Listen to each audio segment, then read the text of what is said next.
Assalamualaikum warahmatullahi wabarakatuh. Perkenalkan, nama saya Ulfa Nurjana dari kelas PAI 4B dengan nomor NPM 23106311100054.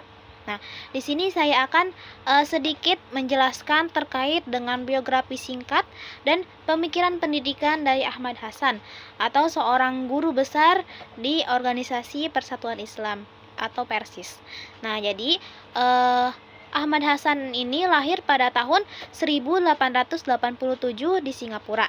Nah, ia ini merupakan seorang ulama pembaharu Islam dan salah satu tokoh penting dalam organisasi Persatuan Islam atau Persis di Indonesia. Nah, ia berdarah India Tamil dan sejak muda sudah mendalami ilmu agama serta banyak membaca buku-buku keislaman dari berbagai aliran pemikiran. Nah, pada tahun 1920-an Ahmad Hasan ini mulai aktif dalam dakwah dan pemikiran Islam. Ia dikenal sebagai seorang pemikir rasional dan kritis, serta berani melawan taklid buta terhadap tradisi keagamaan yang tidak sesuai dengan Al-Quran dan Sunnah. Ia juga banyak berdebat secara ilmiah dengan tokoh-tokoh lainnya, termasuk melalui media cetak, khususnya di majalah Al-Lisanul Arab dan Pembela Islam. Bersama Haji Jamjam dan Haji Muhammad Yunus, Ahmad Hasan ini membesarkan Persis dan menjadikannya organisasi yang kuat dalam pemurnian akidah dan ajaran Islam.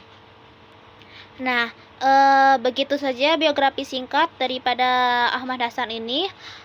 Lalu selanjutnya ada pemikiran pendidikan dari Ahmad Hasan ini.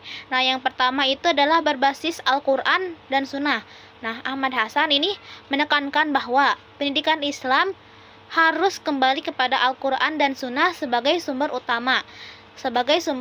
ajaran utama. Nah, ia menolak praktik-praktik pendidikan yang tidak bersumber dari keduanya. Jadi, kalau tidak dilandasi dengan dalil Al-Quran atau As-Sunnah atau hadis, maka ia akan menolak praktik-praktik pendidikan tersebut. Lalu yang kedua ada menolak taklid buta. Nah, ia mendorong peserta didik dan masyarakat untuk berpikir kritis dan tidak mengikuti ulama atau mazhab secara membabi buta atau untuk bahasa zaman sekarangnya tuh FOMO. Jadi masyarakat itu dalam memilih atau mengikuti mazhab atau mengikuti seorang ulama harus tetap melihat seluk-beluk ulama tersebut. Jadi bukan sekadar hanya mengikuti saja, tapi harus melihat seperti nasab keilmuannya dan bagaimana pendidikan ulama tersebut.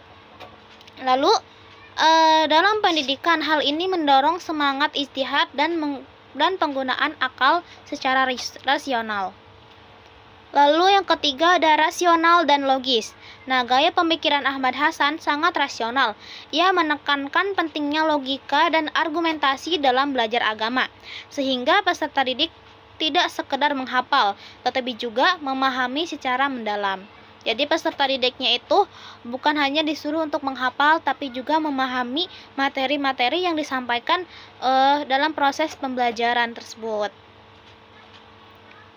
Nah, selanjutnya anti tahayul dan bid'ah. Dalam pendidikan, Ahmad Hasan ini sangat menolak ajaran-ajaran yang dianggap tidak memiliki dasar kuat dari agama, seperti tidak ada dalilnya dalam Al-Quran atau As-Sunnah dan tidak ada fatwa ijtihad dari para ulama.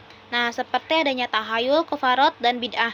Nah, jadi beliau ini sangat menolak ajaran-ajaran yang tidak memiliki dasar dari Al-Quran dan As-Sunnah atau ijtihad ulama.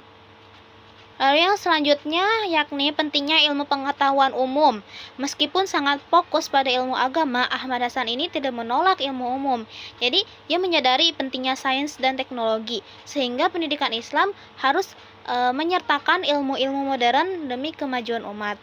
Karena beliau juga pasti memikirkan perkembangan zaman dan perkembangan pendidikan yang harus beriringan.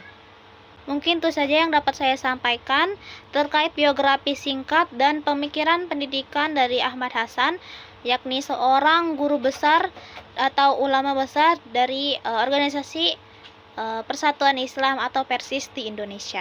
Sekian dari saya, kurang lebihnya mohon maaf. Wabillahi taufiq wal hidayah. Wassalamualaikum warahmatullahi wabarakatuh.